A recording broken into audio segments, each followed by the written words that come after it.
आज मैं homemade pizza sauce, oregano और चिली फ्लेक्स की रेसिपी शेयर करने वाली हूँ। तो चलिए सबसे पहले पिज़्ज़ा सॉस बनाते हैं। तो इसके लिए मैं यहाँ पे बिल्कुल लाल लाल पका हुआ टमाटर चाहिए। तो मैं यहाँ पे ले रही हूँ 5 टमाटर। टमाटर का बीच से चीरा लगा करके और इसका जो ऊपर का हिस्सा है, आँख वाला पार्ट है, इसे हमें निकाल देना है।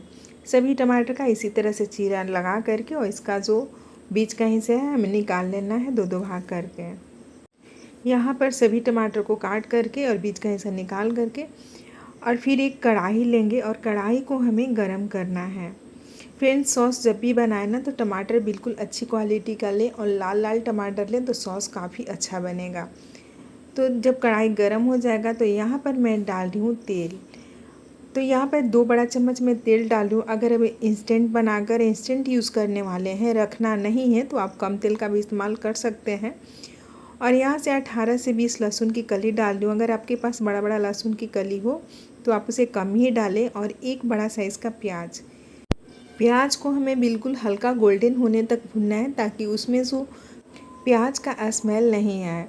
मुझे प्याज को यहाँ पे भूनते हुए ना 3 से 4 मिनट हो चुका है और प्याज काफ़ी अच्छा सा कलर दे चुका है। तो यहाँ पे जो मैं टमाटर काट ली थी उसे जो अंदर का जो पार्ट है वो अंदर की तरफ रखेंगे, बाहर का पार्ट बाहर की तरफ रखेंगे।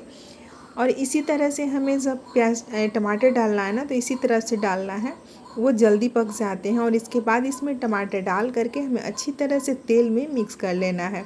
जो तेल में जितना तेल में एक एक टमाटर मिक्स होना चाहिए। इससे टमाटर जल्दी अच्छा पकता भी है और स्वाद भी काफ़ी बढ़िया आता है।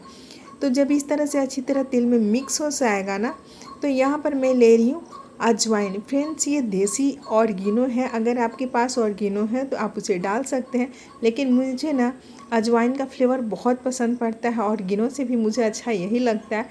पिज़्ज़ा सॉस जब भी मैं बनाती हूँ ना तो अजवाइन का ही इस्तेमाल करती हूँ, ऑरिगेनो रहने के बाद भी।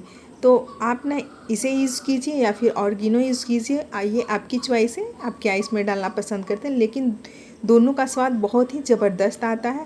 और फिर इसे हमें ढक कर के पकाना है बिल्कुल सॉफ्ट होने तक। बीच बीच में इसे हमें चेक भी करना है कि कितना सॉफ्ट हुआ है।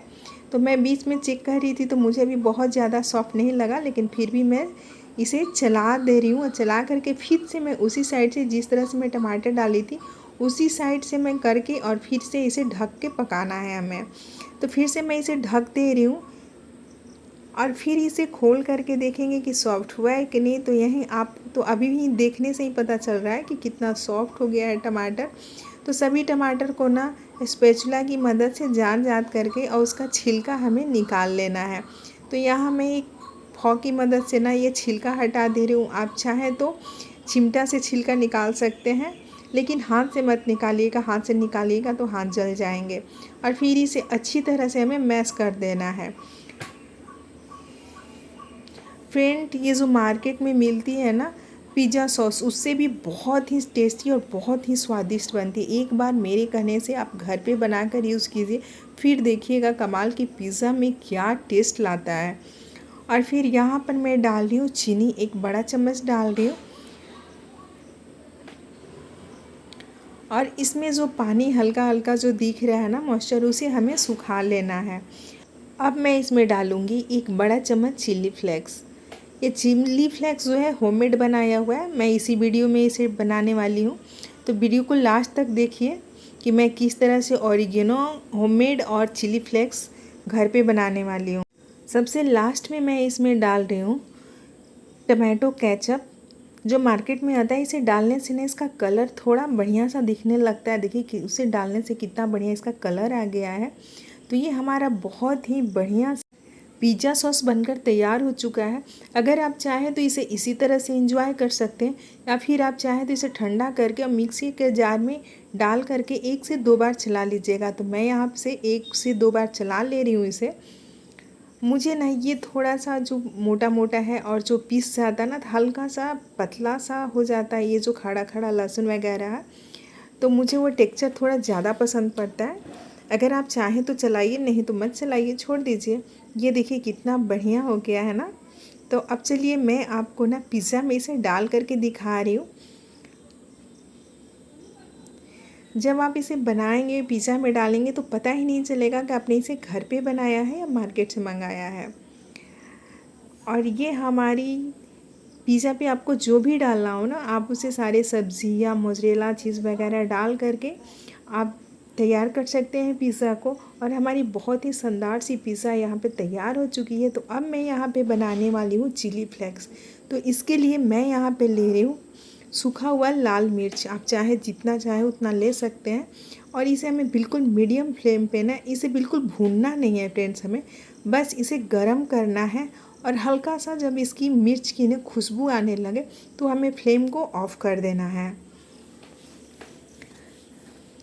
मैं इसे ना बिल्कुल लो फ्लेम पे भूनते हुए मुझे 7 से 10 मिनट का टाइम लगा था। और ये सब ठंडा हो जाएगा तो इसे मिक्सी के जार में डाल करके और इसे हमें पीस लेना है। इसे पीसना भी है तो पल्स मोड पे पीसेंगे तभी ये जाके चिली फ्लेक्स बनेगा, नहीं तो पता चलेगा कि पाउडर बन गया है। तो पल्स मोड पे इसे स्टार्ट करना है, बंद करना है, स्टार्ट करना, बंद करना, इस तरह कीजिएगा तो चिली फ्लेक्स बन जाएगा। और देखिए बिल्कुल सभी एक साइज एक शेप में यहाँ बना हुआ है। तो अब बनाते हैं ऑरिगेनो। तो यहाँ पर ना ये देखिए मैं ले रही हूँ उसका पत्तियाँ है ऑरिगेनो की। तो इसे अजवाइन, ये अजवाइन की पत्तियाँ होती है दरअसल। इसका जो फ्लेवर होता है बिल्कुल अजवाइन की तरह ही होता है। ये अजवाइन ही होता है लेकिन ये दूसरा अजवाइन होता है। जो यहाँ नॉर्मल हमारे घर में जो उगता है पेड़ पे, वो उसका पत्तियाँ तो पतला पतला होता है, मैंने कभी देखा नहीं है कैसा होता है। तो इसे हमें अच्छे से धो लेना है और 2-3 बारी ये अच्छे से धो लेंगे ताकि इसका पानी बिल्कुल साफ़ हो जाए और पत्तियाँ भी हमारी बिल्कुल साफ़ हो जाए। बिल्कुल फ्रेश पत्तियाँ चाहिए हमें। और फिर इसका जब सारा पानी अच्छे से पोंछ लेना है कपड़ा से, उसके बाद कढ़ाई को गरम करना है हमें। आप चाहें नहीं तो इसे माइक्रोवेव में भी इसे ड्राई कर सकते हैं। तो मैं यहाँ पे कढ़ाई में ही करके दिखला रही हूँ क्योंकि सभी के घरों में माइक्रोवेव तो होते नहीं हैं। तो इसीलिए मैं इसे कढ़ाई में ही बनाकर दिखा रही हूँ। तो कढ़ाई में इसे हमें रख देना है और थोड़ा सा इसे चलाते रहना, बीच बीच में चलाना है कभी कभी, नहीं तो नीचे जो है ना वो चिपक जाएंगे और ऊपर का जस का तस पड़ा रह जाएगा। तो इसलिए हमें बीच में कभी कभी चला लेना। और यहाँ देखिए कुछ देर के बाद ना किस तरह से ये इसका कलर चेंज होने लगा है। और ये बनाने में मुझे तो थोड़ा ज़्यादा टाइम लगा था क्योंकि बहुत ज़्यादा पत्तियाँ थी, तो ज़्यादा टाइम लगा था मुझे बनाने में थोड़ा सा। और ये देखिए जिस तरह से कलर चेंज हो रहा है ना, अब यहाँ पे मुझे जब मैं हाथों से इसे मैश की तो मुझे थोड़ा सा लगा कि नहीं अभी और चाहिए, तो 1 से 2 मिनट के लिए मैं और छोड़ दी थी। और ये देखिए 1 से 2 मिनट छोड़ने के बाद ना बिल्कुल चुरचुरा हो गया है, एकदम हाथ से ही मैश हो जा रहा है। तो आप चाहे तो इसे हाथ से मैश कर दीजिए, सिलवट्टे पे कीजिए, खल में कूटिए या मिक्सी के जार में इसे लेकर के ग्राइंड कर लीजिए। तो मैं यहाँ पे जब ठंडा हो गया ना तो हल्का सा मिक्सी के जार में ले करके और ग्राइंड कर ली। इसे भी पल्स मोड पे ही चलाई हूँ मैं। और ये देखिए हमारी बहुत ही बढ़िया सा ऑरिगेनो बनके होममेड तैयार हो गया। तो पिज़्ज़ा बनाइए, एंजॉय कीजिए और बेफिक्र होकर बनाइए। अब कोई टेंशन नहीं कि घर में ये नहीं है वो नहीं है, सब चीज़ घर में अवेलेबल है। आप घर में बनाइए और एंजॉय कीजिए। अपनी राय हमें ज़रूर बताइएगा। अगर मेरी वीडियो थोड़ी सी भी पसंद आई हो तो प्लीज़ लाइक शेयर सब्सक्राइब कीजिए। Thank you, bye bye, take care.